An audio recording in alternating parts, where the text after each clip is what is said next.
Last video का ये continuation है कि कुछ मिस्टेक्स जो हम लोग करते हैं यहाँ पे हम लोग 1 साल बाद में जब हम लोग घर का एक्चुअली काम शुरू करेंगे वहाँ पे रहने के बाद में उसके बारे में बात करेंगे। चलिए चालू करते हैं हमारे सबसे पहले काम से। अब क्योंकि आपको पता चल गया है कि लीकेज कहाँ पे है, कौन से जगह पे क्रैक आ रहा है, प्लास्टर का कहाँ पे इशू है एंड कहाँ कहाँ आपको लाइटिंग का इशू है। ठीक है, इसके बारे में आपको समझ में आ गया कि कहाँ पे डार्क शेड जा रहा है कहाँ पे नहीं। यूजुअली मैं आपको कहूँगा पूरे घर को एक सिंगल कलर में अगर आप कलर करोगे ना, आपको घर हमेशा बड़ा फील होगा।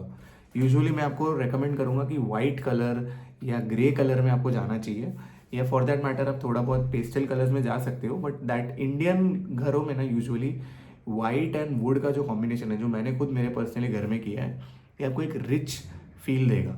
और वाइट में अगर आप सही शेड लोगे ना, जैसे एग्जांपल मेरा जो ये पर्टिकुलर कलर आप पीछे देख रहे हो, ये L146 है, रॉयल एशियन पेंट्स का जो रॉयल आता है उसमें ये L146 इसका कोड है, इसे इज नोन एज सोनेट।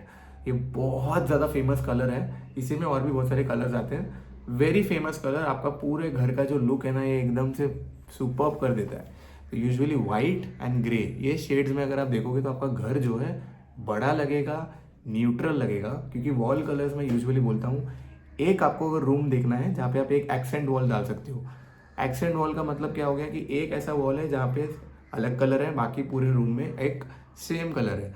और सीलिंग टू जो वॉल्स है ना, मतलब सीलिंग में भी वॉल में भी यूजुअली आप सेम कलर चूज़ करो। यानी कि बहुत लोग क्या करते हैं ना, यूजुअली आपको कॉन्ट्रैक्टर्स बोलते नहीं हैं, सीलिंग पे ना अलग टाइप का कलर मारते हैं।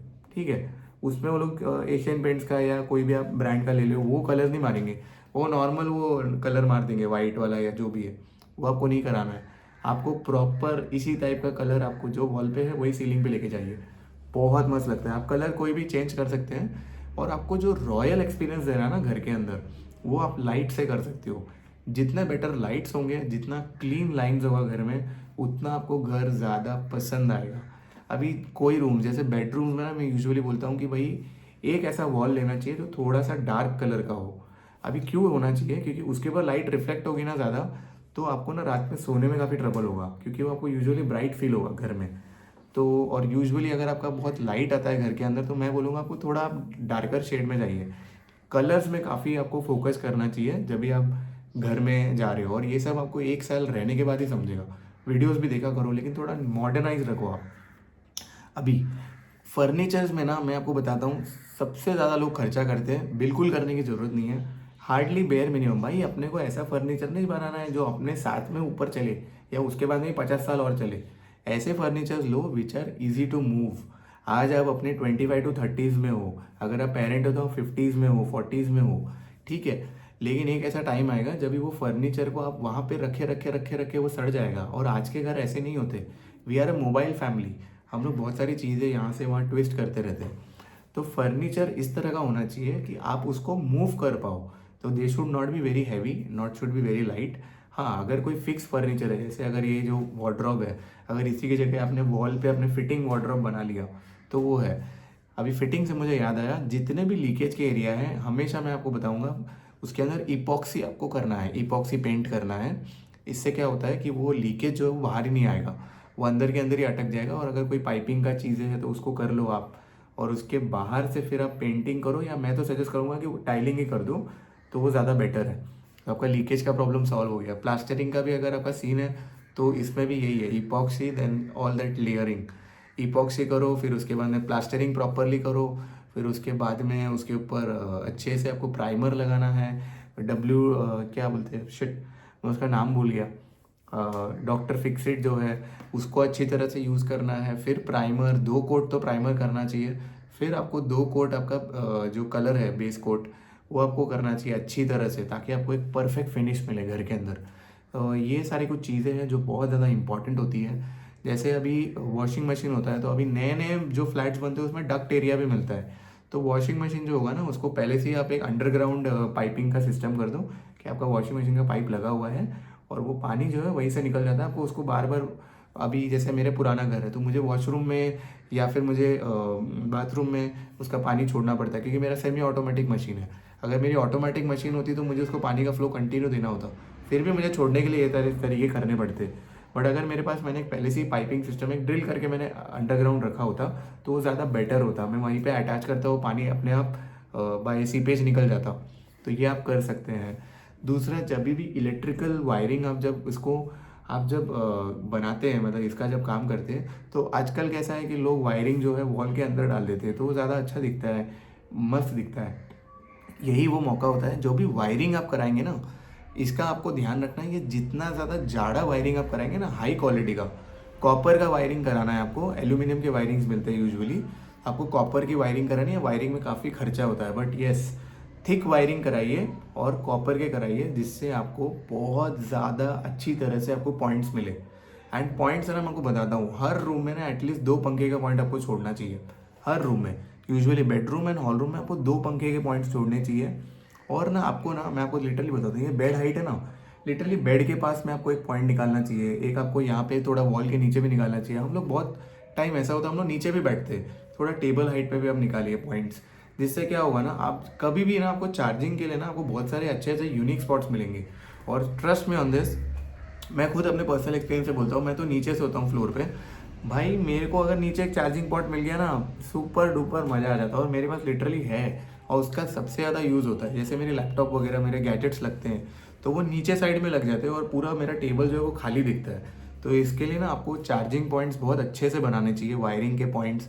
एसी का जो पॉइंट्स है ये आप बेडरूम में भी निकालिए, आप हॉल रूम में भी निकालिए। फिर भले आप हॉल रूम में मत लगाइए या बेडरूम में मत लगाइए, लेकिन निकाल के रखिए, क्योंकि ना फिर ये आपको ना लॉन्ग टर्म में खर्चा नहीं है, आपका प्रॉब्लम नहीं होगा। एंड ट्राई कीजिए, जितनी भी आप लाइटिंग कराएंगे घर में, ये सारे आपके एलईडी में होने चाहिए लाइटिंग। अगर हो सकता है कोई लाइटिंग आप स्मार्ट कर सकते हो या एलेक्सा बेस्ड कर सकते हो तो ज़्यादा बेटर है।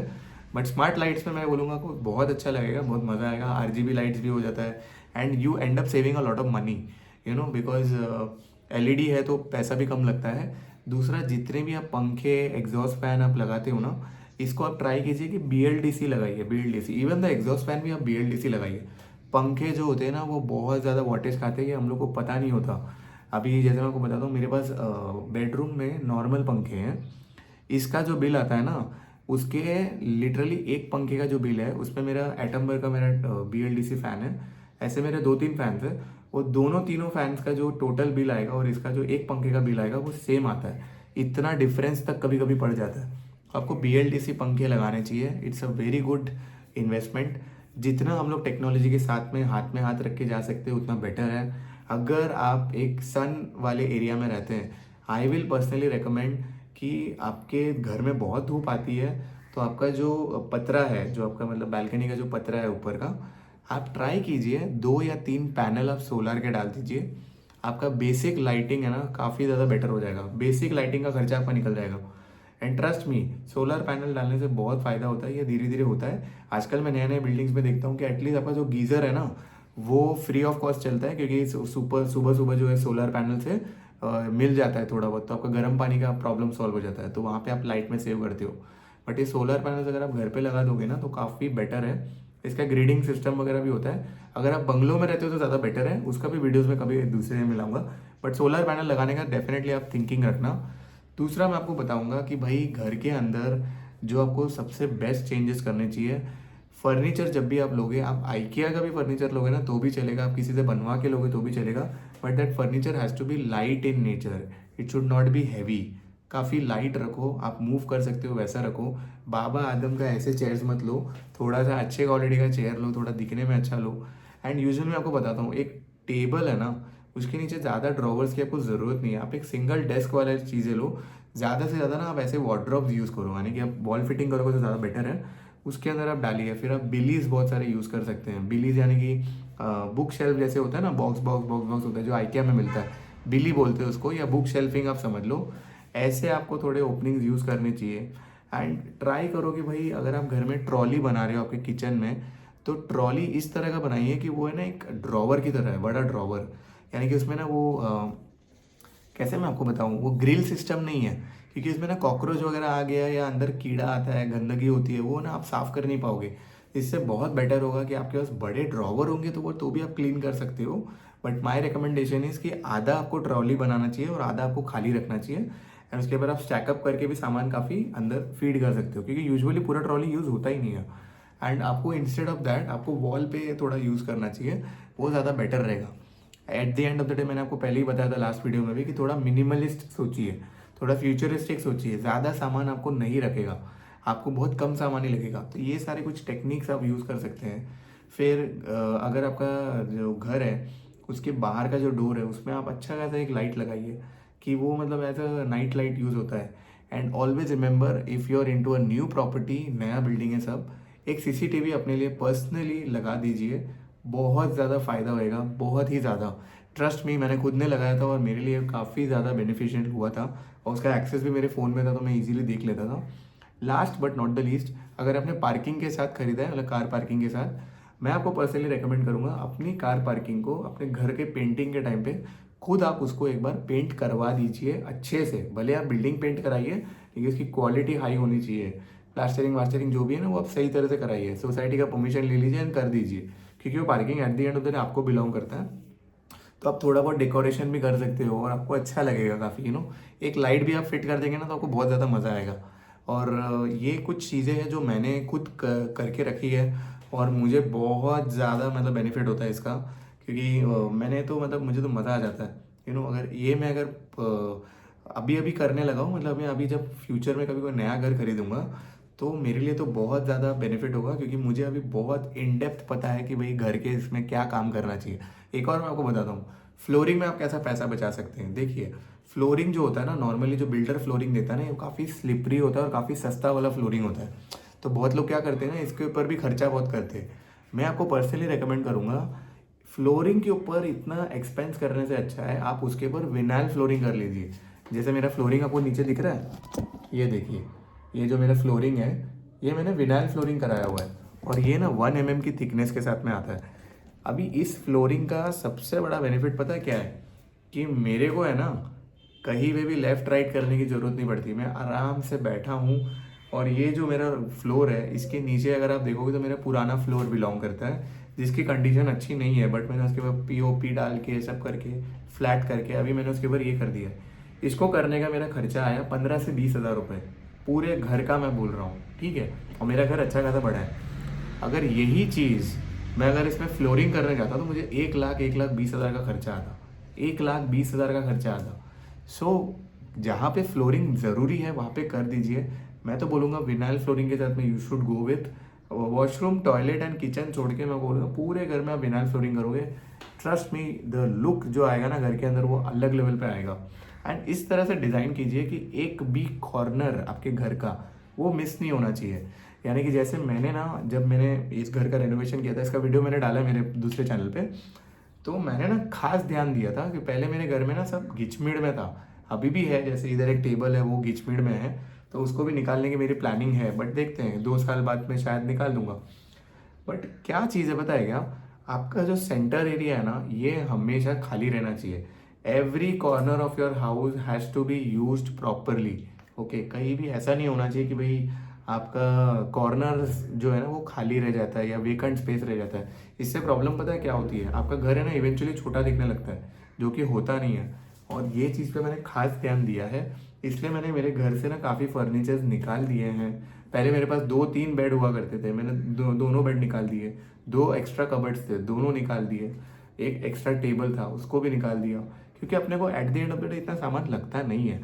आज मेरे पास मेरा ये इतना बड़ा वार्डरोब है, वार्डरोब कबर्ड जो भी बोल सकते हो, एक ही मैं यूज़ करता हूँ लिटरली। उसके अंदर मेरे पूरी दुनिया आ गई है, इतना आ गई है ना कि उसके अंदर ना आधा स्पेस में अगर खाली करूँगा ना तो वो भी मतलब I can give it to somebody else also, कि वो भी अपना सामान रख सकते हैं, इतना मेरे पास मतलब अंदर स्पेस है।